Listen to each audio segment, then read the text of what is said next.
Europos parlamentas, kaip tikriausiai žinote, yra viena iš ES institucijų. Jos skiriamasis bruožas yra tas, kad Europos parlamente dirba tiesiogiai ES valstybių piliečių išrinkti atstovai.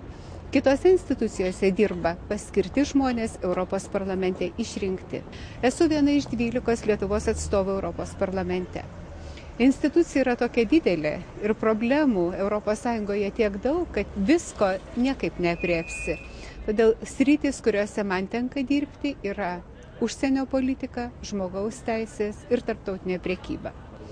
Esu žmogaus teisų pakomitečio vicepirmininkė ir mūsų komitetas domisi žmogaus teisėmis visame pasaulyje, bet tik už ES ribų. Žmogaus teisės mus domina kaip bendrosios ES užsienio ir saugumo politikos dalis. Tarptautinės prekybos sritis tapo labai reikšminga ir tai yra labai svarbus darbas Europos parlamente po to, kai įsigaliojo Lisabonos sutartis.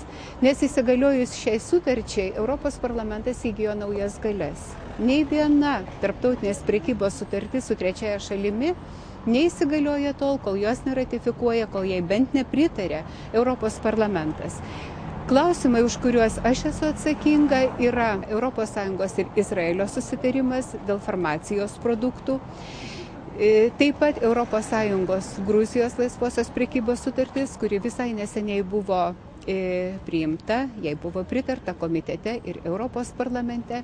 Ir taip pat ES laisvosios prekybos sutartis su Kolumbija ir Peru, su dviejomis Lotynų Amerikos šalimis, kurias mes traktuojame kaip labai tolimą šalis. Tačiau šiandieninėme globaliame pasaulyje mums tai yra labai svarbus partneriai.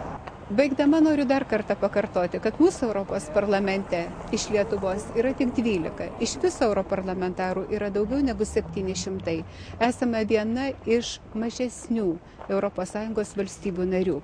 Todėl mūsų sutelktas darbas ir mūsų indėlis ir gebėjimas atstovauti Lietuvos interesams yra nepaprastai svarbus. Tame aš ir matau didžiąją savo darbo prasmę. Man labai svarbu ir norėčiau matyti stiprią Lietuvą, stiprioje ES.